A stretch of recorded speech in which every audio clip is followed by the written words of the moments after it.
Todos bienvenidos, bienvenidas, buenos días. Ya casi mediodía, Dios los bendiga. Con la alegría hermosa de poder celebrar hoy, de alguna manera, a personas muy especiales como son las mamás. Un aplauso para las mamás en esta mañana. Felicitaciones a ustedes, mamá, por este día especial. Que los espositos, y más que los espositos, los hijos encuentren la manera de celebrar con ustedes este día bonito. Algunos hijos creen que es deber del papá, y no. Los papás tenemos mamá todavía. Nos va con ellas, a ustedes va con sus hijos e hijas. Perdón, a ustedes va con sus padres, con sus madres en este caso. Muy bien, todos bienvenidos. Qué bueno verles hoy, compartir con ustedes esta enseñanza. Un saludo muy especial a las personas que hoy nos acompañan por primera vez a este sitio. Esperamos sea un resto de jornada bien especial. Hoy continuamos nuestra serie de enseñanzas sobre Samuel. Hace 15 días hablamos sobre cómo Ana, la mamá de Samuel,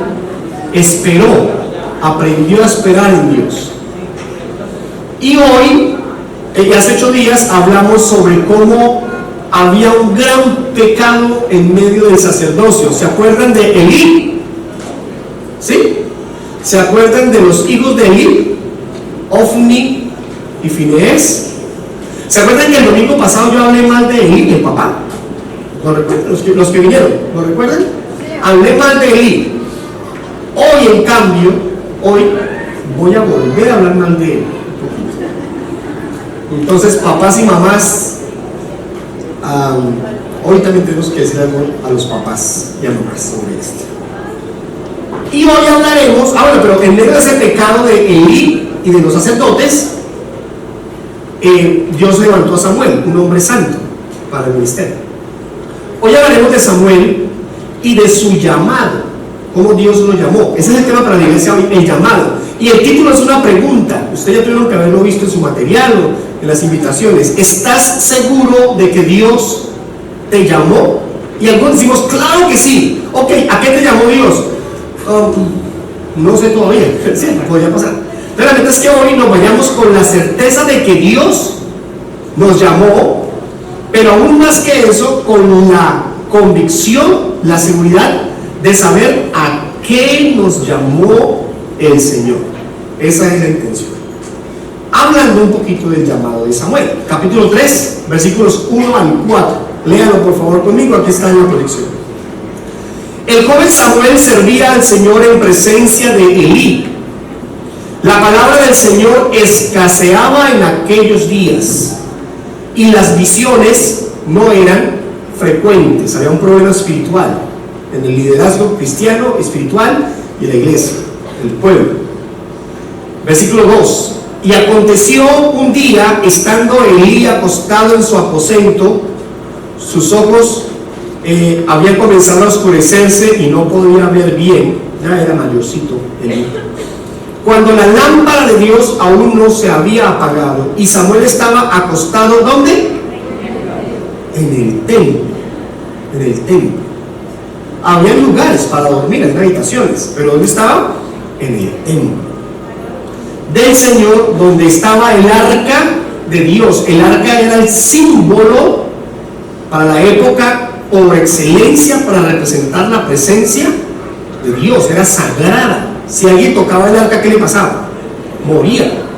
Solo los sacerdotes podían manipular el arca. Era de mucho valor espiritual. Estaba el arca. Y en ese momento, versículo 4, que el Señor llamó a Samuel. ¿Y cómo respondió Samuel? Aquí estoy. Les tengo una noticia. Cuando Samuel dijo, aquí estoy, no tenía ni idea a quién estaba contestando. Ni idea. Ya les voy a explicar parte de la historia y entramos en contexto. Es que Samuel tiene la gran misión de cumplir, de que se cumpla en él la promesa que hizo la mamá. Hace 15 días, si usted no ha visto la predicación, la puede ver en nuestras redes, hablamos de cómo Ana no podía tener bebés. Entonces, en oración habló con Dios y le dijo: si me das un hijo varón, lo voy a dedicar al servicio, y ninguna navaja tocará su cabeza, porque consagración la hacían evidente no cortando el cabello. Entonces Ana prometió eso a Dios, Dios le dio un hijo y Ana le cumplió a Dios, y Samuel sirvió al Señor toda su vida. Se cumplió la promesa, afortunadamente. Pero había una circunstancia especial, y es que esa era la convicción, esa era el plan de Ana. Pero Samuel, pues era un niño que comenzaba a crecer y no tenía claridad sobre su rol. Fue por el camino que lo fue entendiendo. Para Ana era claro, para el pueblo era claro, para el papá de Samuel era claro, para los sacerdotes era claro, pero para Samuel, pues era un niño que desde pequeñito dedicaron el templo a vivir ahí para convertirse después en ese gran hombre de Dios. Pero mientras lo descubría su llamado, pasó algún tiempo. Es que todos tenemos un llamado, damas, caballeros, jóvenes que están aquí. El Señor nos llamó. El hecho de estar aquí hoy, escuchando esta enseñanza, participando de un servicio como este, aguantando un poquito de calor todavía, como sea, hace evidente que Dios nos hace un llamado para algo específico, y ese llamado es para que respondamos correctamente y hagamos lo que Dios quiere que hagamos. Ese es el llamado. Y aquí viene la incertidumbre, las dudas. ¿Será que a mí sí Dios me llamó? Porque todos tenemos temporadas, todos tenemos tiempos de crisis, ¿no? A veces tenemos crisis de fe. ¿Será que sí? ¿Será que a mí sí Dios me llamó a esto de la iglesia, de ser cristiano? Porque mire todo lo que la embarro, todo lo que fallo. A veces no quiero ni ir por allá a esa iglesia, a veces no quiero ni levantar, no quiero ni orar, no quiero ni leer la Biblia. Y tenemos esas luchas, son reales, y vienen las preguntas. Por eso, regálame otra vez el título de Biblia, por eso el título: ¿estás seguro de que Dios te llamó? De repente es que hoy usted y yo salgamos de aquí convencidos de que Dios nos ha llamado. A Samuel lo llamó a ser profeta, sacerdote y juez, y fue el que ungió a los reyes. Tremendo llamado, el único con un llamado con esas características. A eso llamó Dios a Samuel. ¿A qué te llamó Dios a ti? Quiero mostrarles a un hombre que hace mucho tiempo escuchó el llamado de Dios y dijo: sí, yo quiero. Muéstrame la imagen, por favor. Es de apellido Stud, un hombre con posición social importante, deportista famoso, con roce social altísimo, hasta la reina de Inglaterra tuvo que ver con él en su proceso deportivo. Un hombre muy importante, pero escuchó el llamado de Dios. Aquí tenemos un video que quiero que observemos para tener claridad en qué causa escuchar y obedecer al llamado del Señor. Por favor.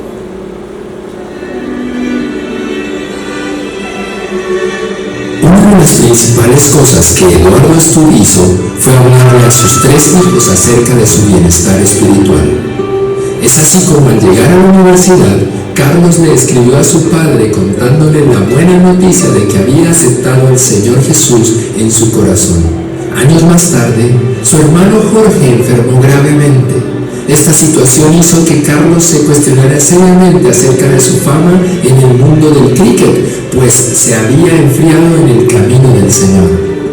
Un día, después de escuchar la despedida de un misionero, Carlos se sintió guiado por el Señor para servirlo en el interior de la China. En ese momento, su corazón ardió de entusiasmo. Mientras escuchaba la voluntad de Dios, percibió que lo único que podría detenerlo era el amor por su madre. Pero leyó el pasaje: El que ama a padre o madre más que a mí, no es digno de mí, el cual disipó sus dudas. Inmediatamente surgió una tenaz oposición de toda la familia. Incluso les pidieron a obreros cristianos que intentaran disuadirle.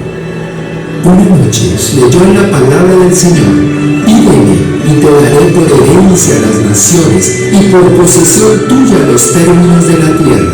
Supo que era la voz de Dios. Muchos dijeron que estaba cometiendo un error muy grande al ir a enterrarse en el interior de la China, pero nada pudo torcer el curso que Dios había trazado para su vida.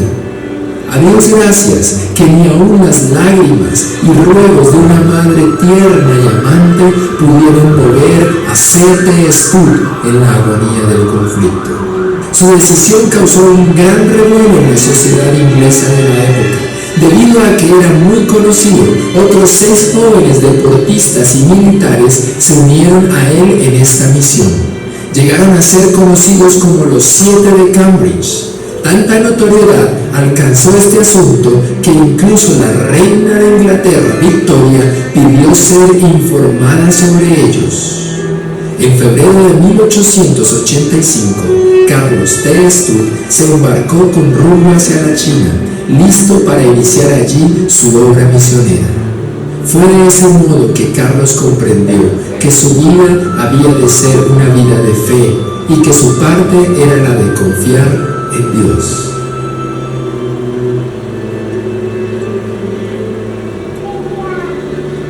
Gracias. Bueno, pastor, pero es que es un misionero.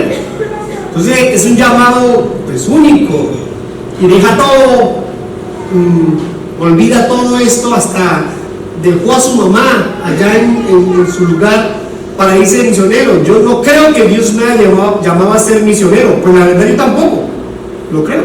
Yo no fui llamado a ser misionero en la China, sí que en la China, pero no como misionero. Entonces no, está claro que no es eso. Pero es que ese fue el llamado de Samuel. Este fue el llamado de Studd para él. ¿Qué llamado te ha hecho Dios a ti? ¿A qué te llamó Dios a ti? De eso le queremos hablar en esta mañana. ¿Por qué es importante conocer ese llamado? Porque ahí está la idea central en su material, y aquí está en la proyección. Saber a qué nos llamó Dios define nuestra manera de vivir. Para los que son observadores, yo no lo soy tanto, y tienen el recuerdo de las predicaciones anteriores. Andrea, ¿sigues coleccionando las predicaciones? ¿Tienes esas? Ok. Si viniste ese día, la tendrás ahí, ya tiene todas guardadas. Y entonces, si tú buscas hace un mes y medio, dice: quien conoce el propósito de Dios camina de acuerdo a ese propósito. Oye, lo mismo. Conocer el llamado de Dios define mi forma de vivir. Cuando no sabes a qué te llamó Dios, tú vives como te parece que debes vivir, porque tienes proyectos. Eso no es malo. Eso no es malo. Tener planes, proyectos y dar pasos en la dirección que corresponde. Pero el problema es cuando tu proyecto no está alineado a la voluntad de Dios. No, pastor, yo voy a orar para que Dios venga y haga su voluntad en mi proyecto. No funciona así. La oración es para llevar mi proyecto a la voluntad de Dios. Es decir, estar en capacidad de hacer las cosas no a mi manera, no como me parece, sino como Dios lo ha determinado. Por eso yo voy a mostrarles, por esta historia de Samuel, por la Biblia, a qué hemos sido llamados nosotros. Primero, hemos sido llamados a conocerle. Escríbanlo ahí. Hemos sido llamados a conocerle. No, pastor, eso ya es prueba superada, porque yo ya conozco a Dios. ¿Ve que estamos aquí en la iglesia? Ok, déjenme decirles algo. Es muy posible que muchas personas estén en la iglesia sin conocer a Dios. Vengan todos los domingos. ¿Eso es garantía de que conocemos a Dios? Ofrendamos, ayudamos, apoyamos la iglesia económicamente. ¿Eso es garantía de conocer a Dios? Ahora, si no colaboramos y apoyamos, tampoco es garantía. Más bien es garantía de que no lo conocemos. Tener ascendencia cristiana es garantía de que yo conozco a Dios. Mi abuelita era cristiana, mi primo es pastor, mi tío es pastor, mi novia es nieta de un señor que es pastor. Entonces, algunos creen que ya son cristianos por eso. No es garantía de conocer a Dios. ¿Por qué digo esto? Porque este muchacho, ¿dónde estaba durmiendo? Vivía en el templo, dormía en el templo. La mamá lo consagró, veía todos los eventos ceremoniales de los sacerdotes, pero aparece algo sorprendente. Letra A, hay una triste realidad: muchos no conocen al Señor. Y digo que es una triste realidad porque nos engañamos con frecuencia, nos autoengañamos. Yo sé de cosas de Dios. Recuerden que hay una gran distancia entre saber de Dios y conocer al Señor. Yo he dicho eso 4 domingos seguidos. Pues a Samuel le ocurría eso. Versículo 7, por favor, miren este versículo 7 que es sorprendente. Y Samuel no conocía aún. ¿Cómo así? Estaba en el templo, comía con los sacerdotes, ayudaba en el templo, cosas que podía hacer para su edad porque era un adolescente. Veía las ceremonias, la mamá le enseñó de Dios, lo consagraron desde bebé, él estaba dedicado a las cosas espirituales y no conocía a Dios. Eso es una realidad triste con la que muchos están conviviendo. No se conoce realmente al Señor. Quiero animarte a que contestes estas preguntas. Ay, con el esposito se puede, con el esposito, con el amigo, el hermano, alguien de confianza. Ayúdense mutuamente como familia. ¿Conocemos realmente a Dios? Venga, sentémonos acá. ¿Usted conoce a Dios? Y terminaremos diciendo, oye, pues la verdad, no estoy tan seguro. La verdad es que hoy nos vayamos con esa certeza de que conocemos a Jesús. Con base en eso que estoy diciéndole, quiero decirles que fuimos llamados, letra B, llamados a salvación. ¿Qué es lo primero que te llama Dios? A conocerle, y con eso a que seas salvo. Dios quiere salvarnos. Es lo primero. Deja el afán de estar haciendo una cantidad de cosas por otras personas, por mi comunidad. Yo voy a hacer la diferencia en mi barrio, yo voy a ayudar en mi colegio, en mi universidad, yo voy a hacer en la iglesia, yo voy a servir acá. ¿Eres salvo? ¿Lo conoces? Eso es urgente. Eso es decisivo. Eso es prioridad. Conocer a Dios, ser salvo. Se lo voy a explicar a la luz de lo que le dice Pablo a los Gálatas, capítulo 1, versículos 15 y 16. Pero aún antes de que yo naciera, me encanta este versículo, Dios me eligió. Algunos creen que Dios nos elige cuando venimos a la iglesia, ¿no? Aquí me eligió Dios. ¿Desde cuándo nos eligió? Desde antes que yo naciera. Voy a ser más específico. Desde antes de la fundación del mundo. No existíamos, no estábamos en los planes de nadie, pero sí en los planes de Dios. O sea, que esto que está pasando hoy, para ti que llevas tiempo con nosotros, pocos días viniendo o vienes por primera vez, es la confirmación de que no es una casualidad. No, pastor, yo vine porque es que es el Día de la Madre, me invitaron, yo no vine a más. Ok, déjame aprovechar para decirte, Dios te eligió desde antes de que nacieras para que lo conocieras, para que escucharas de Él, para que lo amaras, para que seas salvo. Seguimos en el versículo 15. Dios me eligió y me llamó por su gracia maravillosa.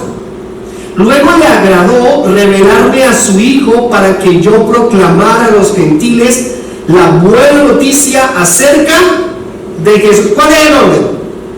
Primero me elige y después me muestra a su Hijo, no al revés. Estamos casados con la idea que heredamos de la religión, de la herencia, de la tradición. Hay que hacer cosas para ganarme el favor de Dios. No, el favor de Dios no se gana, su gracia no se compra, su gracia no se obtiene. Él la da como un regalo que no merecemos, pero nos lo da porque nos ama, porque expresa su misericordia de esa manera. ¿Qué pasó con Samuel? Un niño durmiendo en el templo, jugando con, yo no sé si jugaba, ¿con qué jugaban en esa fecha? Carritos no, porque no existen los carros, pero jugando ¿qué está haciendo Samuel? Aquí jugando, vamos a poner las sillas para la reunión, vamos a hacer esto, aquello. Yo le ayudaba en el templo porque era un niño, un adolescente, pero por gracia Dios lo había elegido. Dios te eligió por su gracia. No nos la merecemos de ninguna manera, porque todos somos cargados de pecado y de maldad, pero por su bondad lo ha hecho con nosotros. Por eso Romanos 8:28, Pablo, ahora hablando de los romanos, les dice: y sabemos que para los que aman a Dios todas las cosas ayudan para bien, cooperan para bien. Nos encanta esa parte del versículo, la tenemos marcadas en camisetas, las ponemos en el negocio, se pone en el carro, todo ayuda para bien. Y se nos olvida la otra parte del versículo. ¿Qué dice la otra parte del versículo? Esto es, podríamos agregarle el solo, esto solo es para los que son llamados conforme a su. Esto no es para todos, señores. Eso no aplica para el muchacho que descarría o que por allá están cosas malas. Mijo, todo lo puede en Cristo que lo fortalece. No aplica para él. Todo ayuda para bien, hijo. No aplica para él. ¿Para quiénes? Para los que somos llamados. Nos toca leer completo el texto para entenderlo. Y para con ello decir, si yo estoy viviendo de acuerdo a este llamado, esto aplica para mí. Esto es verdad. Iglesia, amigos, amigas que nos acompañan, para quienes tienen dudas, Dios te llamó a conocerlo, a ser salvo por Él, por la obra preciosa de Jesucristo a favor nuestro. Ahora que lo conocemos y que somos salvos, segundo punto, ¿a qué más hemos sido llamados? Hemos sido llamados a servirle. Escriba por favor la palabra servirle.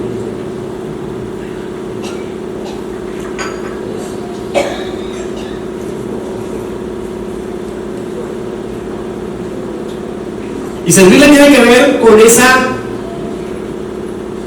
tarea, esa función, ese rol que Dios nos comisiona como hijos suyos. Servirle tiene que ver con nuestro deseo de que con nuestra vida podamos ayudar en los procesos donde estamos, nuestra familia, la iglesia, nuestra comunidad. Eso es servirle. Pero quiero hacer una pregunta enlazando el primer punto con el segundo. ¿Cómo será nuestro servicio a Dios si no le conocemos? Primer punto, si no somos salvos. ¿Ustedes qué piensan de eso?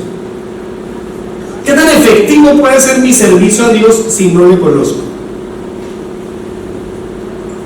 No mucho. En el caso de Samuel aplicaba el tema. Él estaba sirviendo sin conocer a Dios, pero estaba en un ambiente espiritual muy saludable. Su servicio tenía que tener algún tipo de aceptación, pero nunca será tan efectivo como cuando conoces profundamente a Dios. Es que es muy difícil decirle a una persona que te encuentras en el taxi: oye, Dios te ama, quiere ayudarte. Cuando tú te sientes amado por Dios y te sientes ayudado por Dios. Pero si no conoces a Dios, eso no son más que frases de cliché, de cajón. Dios te ama. Los tiempos de Dios son perfectos. Ay, uno escucha eso por redes y pues, tienen canciones con eso, de burla, hermano, para con Dios, para con la iglesia. No nos prestemos para eso. Que son cosas de cajón. No lo hacemos bueno, algunos, muchos sí, pero algunos no lo entienden como es. Que se forma eso es una burla. Por eso, letra A, escriba, debemos responder correctamente a su llamada. Por eso que les estoy diciendo, respondamos correctamente a su llamado. ¿Cómo respondió Samuel? Él dijo, aquí estoy. No sabía que era Dios, pero aquí estaba, listo, dispuesto. ¿Cómo no iba a responder bien él si es que había una promesa que se estaba cumpliendo? Mire, primer libro de Samuel 1:11. Esto lo compartimos hace unos días. Entonces hizo voto y dijo, ¿quién estaba haciendo el voto? Ana, la mamá. Oh Señor de los ejércitos, si te dignas mirar la aflicción de tu sierva, cuéntenos, de tu sierva, te acuerdas de mí y no te olvidas de tu sierva, van 2, sino que das un hijo a tu sierva, van 3, yo lo dedicaré al Señor por todos los días de su vida y nunca pasará navaja sobre su cabeza, símbolo de consagración. Tu sierva, tu sierva, tu sierva. Ahora mira el versículo 10 del capítulo 3. Entonces vino el Señor y se detuvo y llamó como en las otras ocasiones, Samuel, Samuel. Y Samuel respondió, habla que tu siervo escucha. Pero si esto no mueve a las mamás en esta mañana, yo no tengo mucho que decirles. ¿Cómo se sentía la mamá? Como una sierva. ¿Y qué logró causar en su hijo? Que su hijo fuera un siervo. Mamás, hoy que es su día, quiero decirles, su fe, su intención espiritual, su búsqueda, inspira. Pueda que muchas veces no lo veamos, pueda que como que va lento el proceso, como que va despacio el tema, como que mi hijo no, mi hija no, pero ustedes están inspirando a su niño, están inspirando a su adolescente, están inspirando a su joven. Cuando ustedes se consagran, cuando ustedes oran por ellos, cuando ustedes dan buen testimonio, mamás, vale la pena. Luchen por la vida espiritual de su familia, luchen por la vida espiritual de sus hijos. Yo busco de Dios, procuro caminar con Dios, pero es que tengo a una mujer que me inspira a amar a Dios. Ella me ha enseñado a amar más a Dios. Mi esposa me ha enseñado a poner mi mirada en Dios cuando a veces la quiero poner en otras cosas. Me ha inspirado en mi vida espiritual. Yo me hago de predicar aquí y mis hijos son, uy papá, qué predicación. Papá, ¿cómo haces? ¿Y cómo se siente uno? Orgulloso, feliz. Pero ¿sabes qué, papá? Si nosotros amamos a Dios y todo es con mi mamá. Porque mi mamá da testimonio a nosotros de su amor por Él. Yo también, pero es que de mamá. ¿Y cómo me sentí eso? Pues feliz, porque estamos por un lado y por el otro ayudando a nuestros hijos en su proceso espiritual. Ellos tienen luchas de fe a veces, luchas doctrinales, ¿cierto, Martín? ¿Y dónde corren primero? Donde el papá, el teólogo. No, donde la mamá. Mami, ¿cómo es eso? Y entonces, ¿por qué mi papá dice esto? Habla con él. Ok, vamos y nos sentamos todos a hablar de temas teológicos, doctrinales. Pero es la mamá la que inspira. Ana inspiró en Samuel ser siervo de Dios.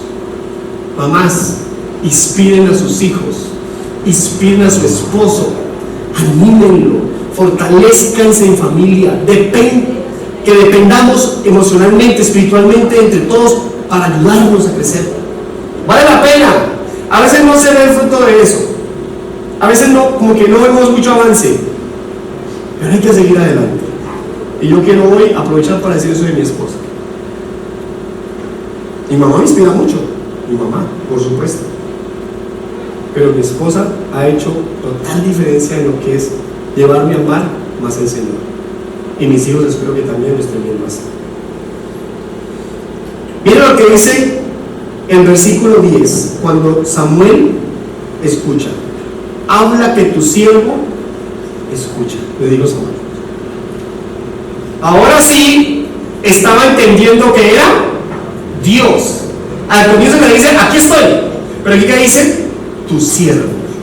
Tuvo la experiencia de conocer realmente al Señor. Entonces, si sabemos que Él nos llama, ¿a qué nos llama? Letra B, debemos transmitir el mensaje. Transmitir el mensaje.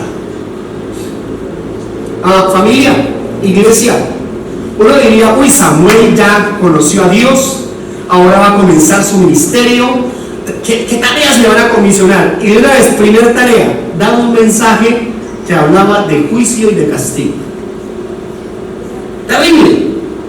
Versículo 11 al 18, por favor. Y el Señor dijo a Samuel, estoy a punto de hacer una cosa en Israel, la cual hará retumbar ambos oídos a todo aquel que la oiga. Hoy, por estos días que hemos estado hablando, ha hecho retumbar nuestros oídos.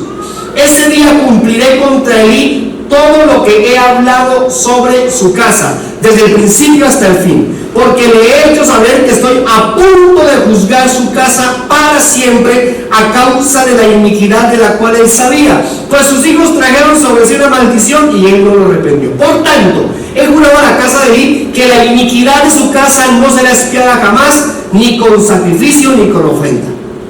Como quien dice, voy a acabar con toda la casa de Elí. Hermano, mataron a 30,000 israelitas, se llevaron el arca de Dios, lo más sagrado del pueblo en ese momento. Era algo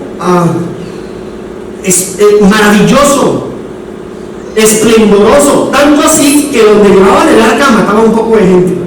Donde el arca llegaba, mataban a los que estaban alrededor. Tuvieron que regresarla después. Es que era algo único. Y se la dejaron robar por el pecado de los sacerdotes y del pueblo. Entonces Samuel fue y se acostó asustado. Yo, ¿cómo le voy a decir eso al sacerdote? O sea, tenía que ir a decirle algo malísimo al que lo estaba ayudando, al que lo estaba criando, al jefe. Eso no es tan fácil. Un niño, bueno, dígaselo a un varón 25, 30, era un niño. Y ese era el mensaje. Y se levanta Elí, Samuel, sí señor. ¿Qué le dijo Dios? No sé cómo decirle. Me dice, o que Dios haga con usted lo que me va a hacer a mí. Ya le cuento. Y dice el versículo 18, entonces Samuel se lo contó todo, sin ocultarle nada. Oiga, uno esperaría que Elí dijera, Señor, perdóname, claro, hemos fallado. No, ¿sabe qué hizo Elí? Mira lo que sigue diciendo.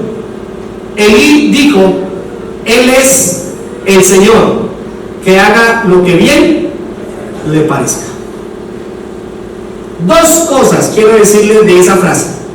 Primero, que Elí sabía que había fallado terriblemente.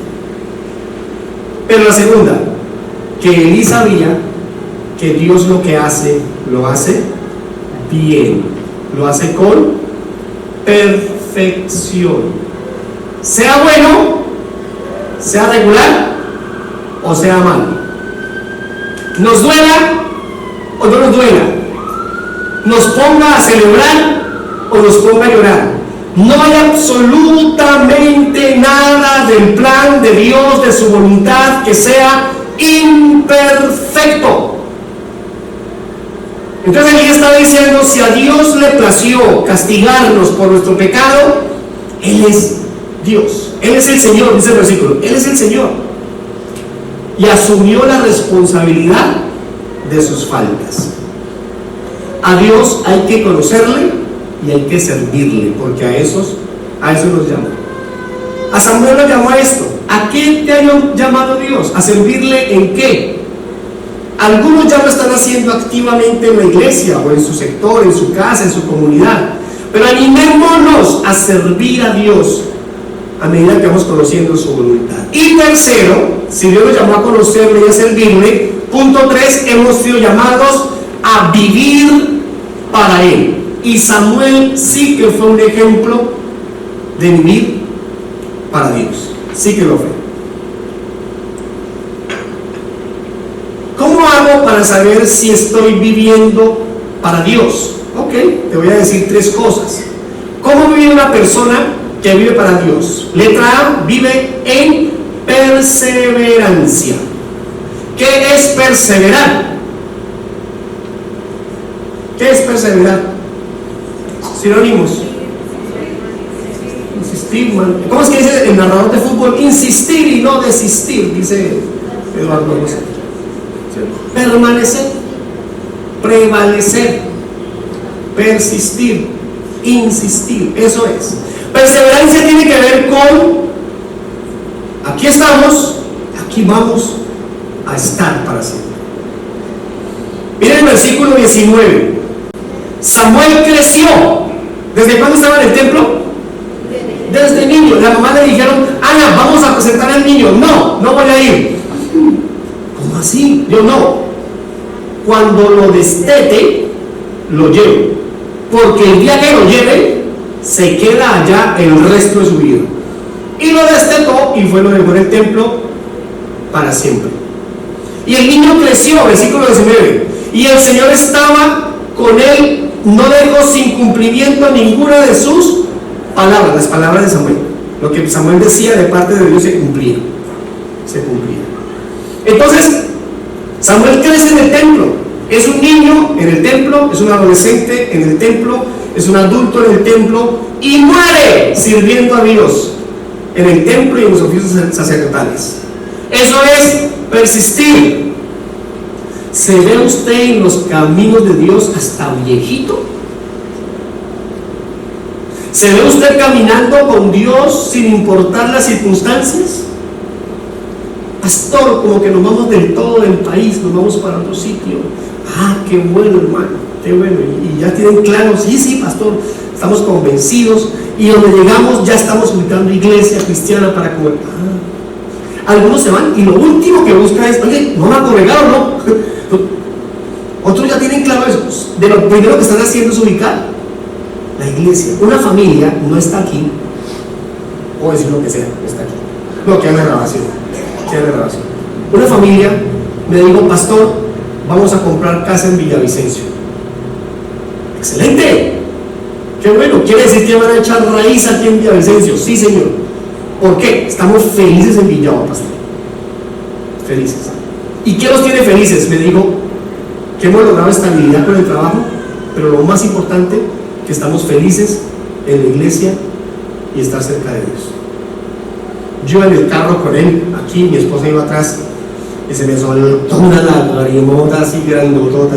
Parte de los planes, más que en un lugar como este, donde la fe hace parte de tus planes. Eso quiere decir que quieres perseverar en Dios. Cuando construyes a partir de la fe, cuando tu agenda del domingo es construida a partir de la fe, cuando las actividades de la semana, vamos a jugar fútbol, listo, ¿cuándo vamos? Vamos el jueves. No, porque el jueves hay reunión de adoración en la iglesia. A mí me encanta el fútbol, pero no para el fútbol que tengo adoración en la iglesia. Vengo un mes para acá. Ay, pastor, no hay para el taxi. Pero hay taxi para ir a cualquier lugar de Villavo a jugar fútbol, pero no hay taxi para la iglesia. ¿Cierto? Que es como medio extraño. Porque es prioridad cuando construyo alrededor de la agenda de la fe, mi familia, mi vida, mi construcción. Hebreos 10, 35, 39. Dámelos todos, por favor, Emilio. Por tanto, no desechen su confianza, la cual tiene gran recompensa, porque ustedes tienen necesidad de paciencia para que cuando hayan hecho la voluntad de Dios obtengan la promesa. Porque dentro de muy poco tiempo el que ha de venir vendrá y no tardará, mas mi justo vivirá por la fe. Escuchen. Y si retrocede, si no persevera, mi alma no se complacerá en él. Pero nosotros, familia cristiana Villavicencio, no somos de los que retroceden para perdición, sino de los que tienen fe para la preservación del alma. ¿Te sientes parte de esta verdad? No somos de los que retrocedemos. ¿Qué más? ¿Cómo va a vivir una persona que quiere vivir para el Señor? Vive en buen testimonio. Escriba por favor, hay buen testimonio.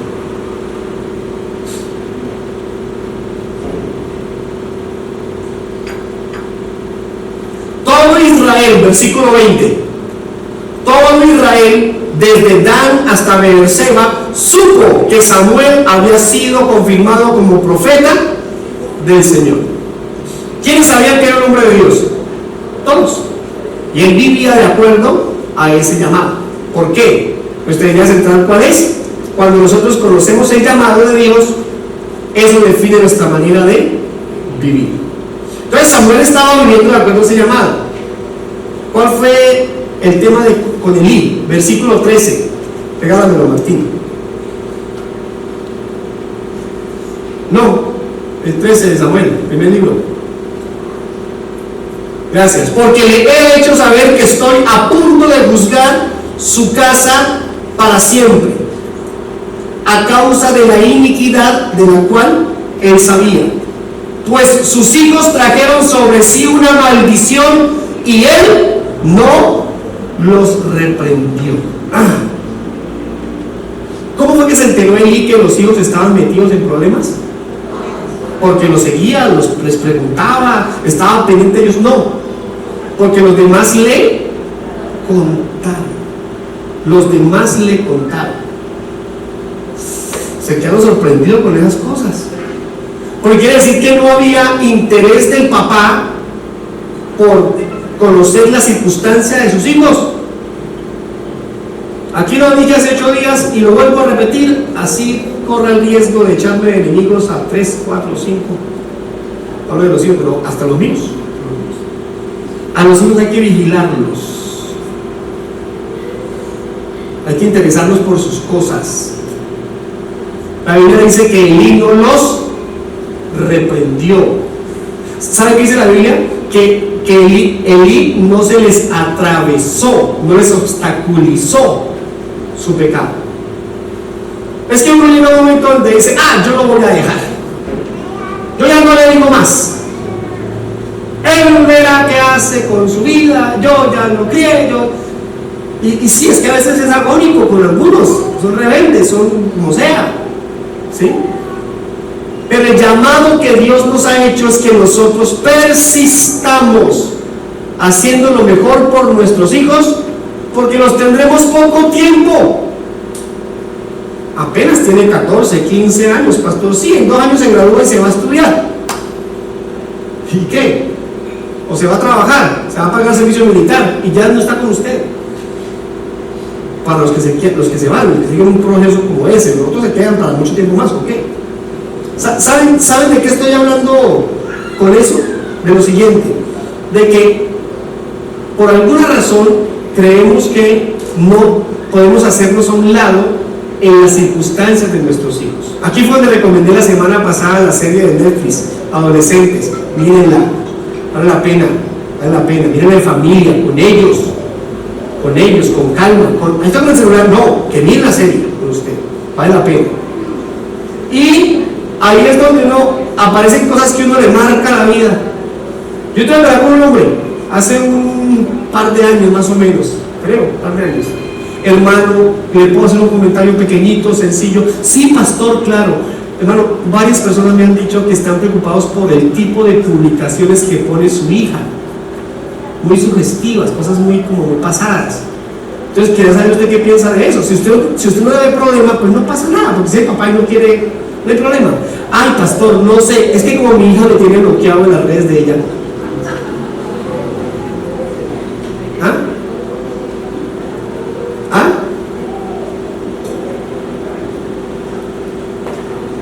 Bien, yo con esto quiero decirles, Elí estaba dando un muy mal testimonio como padre y las consecuencias fueron terribles. 30,000 muertos, los hijos de Elí murieron. ¿Qué pasó con Elí? se murió también murió. Y literalmente la Biblia dice como consecuencia de su pecado. Sí, los muchachos tenían que dar cuentas, cada uno individual tiene que dar cuentas, pero también tenemos que dar cuenta de nuestro rol como papás. Juan 13, 34, 35, ahora sí, 34. Un mandamiento nuevo os doy, que os améis unos a otros, como yo, que se amen unos a otros, que como yo los he amado, así también se amen los unos a los otros. Y el 35, por favor. En esto conocerán todos que son mis discípulos si se tienen amor los unos. ¿Saben que es un buen testimonio como iglesia? Que sigamos trabajando por nuestra unidad, para que cuando otros nos conozcan digan, aquí hay amor como iglesia. O sea, pastor, que no hay problemas. Claro que hay problemas, diferencias, tenemos nuestras luchas, claro que sí, pero cuando hay amor se construye y esas diferencias se vuelven oportunidades para crecer como iglesia. Por último, ¿cómo más vive una persona que vive para el Señor en comunión con Dios? Esto me parece fabuloso. Cuando comenzamos la lectura, arrancando la predicación, dijimos que por aquellos días escaseaba la palabra, ¿lo recuerdan? Y habían pocas visiones, o sea que Dios había hecho silencio para con el pueblo. Pero mira lo que dice el versículo 21: y el Señor se volvió a aparecer en Silo, porque el Señor se revelaba a Samuel en Silo por la palabra. ¿Cómo se revelaba el Señor? Por la palabra. Pastor, yo estoy esperando soñar, esperando una visión, esperando que venga un ángel y me muestre lo que hay que hacer. No, ¿sabe cómo me revela el Señor? Hoy, por su palabra. O sea que no puede hacer más cosas. Sí, Él puede, porque Él es Dios. Él hace lo que Él quiere. Pero la palabra es por excelencia la profecía de hoy. ¿Para qué estás esperando un sueño 2, 3, 4 meses cuando puedes abrir la Biblia y leer lo que Dios tiene para ti todos los días? ¿Para qué esperas que el pastor un día se baje de aquí? Hijo mío o hija mía, Dios te dice esto y esto y esto. Asústese cuando yo haga eso. Pastor, yo me voy de la iglesia porque usted me habló con un mensaje toda hora. Hágalo. Pero si es un texto bíblico, una predicación correctamente enunciada, correctamente trazada, bueno, escuche, retenga lo bueno, dice la Biblia, y haga la voluntad de Dios. Póngase en pie, por favor, es tan amable. Versículos 4 y 5 de Juan 15. Quiero con esto resumirle toda la predicación en 2 versículos.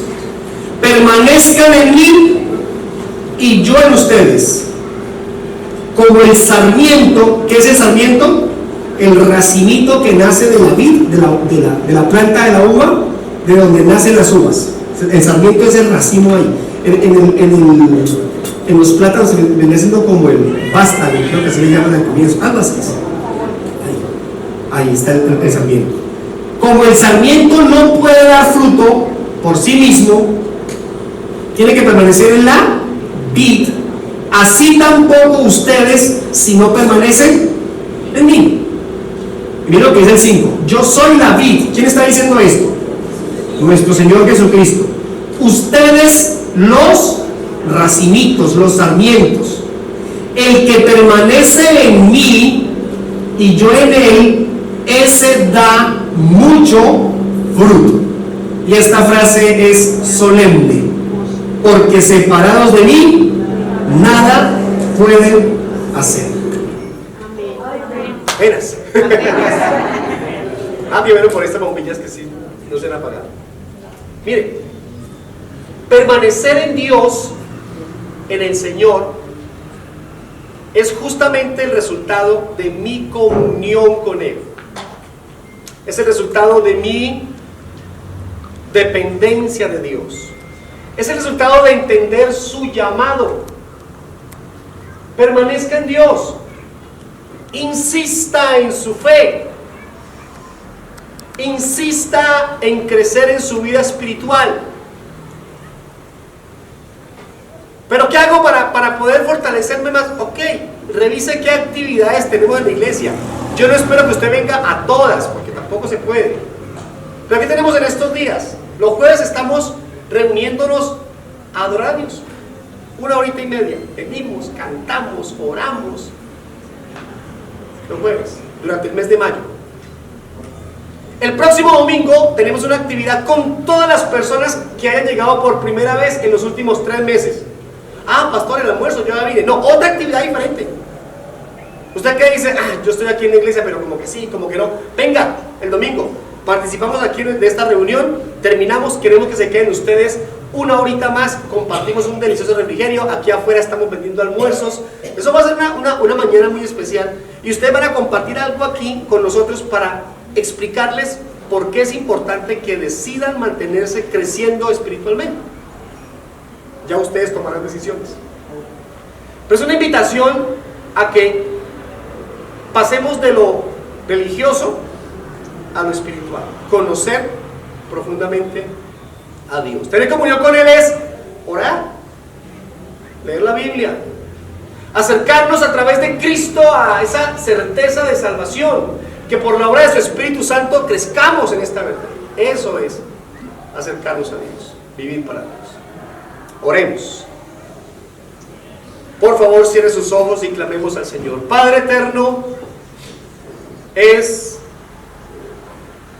una oportunidad preciosa que nos brindas para entender mejor tu propósito y tu plan. Está claro que en nuestras fuerzas no podemos hacerlo. Está claro que si nos quedamos con el hecho de simplemente hacer lo que creemos que está bien, no es suficiente. Es claro que debemos ir más allá, mucho más allá. Tiene que ver con entender que nos llamaste a conocerte, a salvación, nos llamaste a servirte y nos llamaste a vivir para ti, sin reservas, sin atajos, porque esta vida cristiana no tiene atajos, sin depender de lo externo, sino más bien de tu obra preciosa en nuestra vida. Aquí hay hombres interesados profundamente, aquí hay mujeres sinceramente interesadas en este caminar cristiano. Habrá también muchos jóvenes, muchos adultos, muchos mayores en este plan. Si alguno no está tan interesado, que estas predicaciones despierten su alma, despierten su espíritu, su ser interior, para que también se comprometa. Pero que toda la iglesia, todos los que estamos aquí, entendamos que sin importar las circunstancias que estemos viviendo, la temporada que estemos viviendo, sepamos que tú nos has llamado, que no estamos aquí por una casualidad, que no es una coincidencia venir este día a este lugar a escuchar una predicación, bien sea que hayamos llegado por la razón que haya sido. Aquí estamos porque tú has establecido propósitos para nosotros desde antes de la fundación del mundo.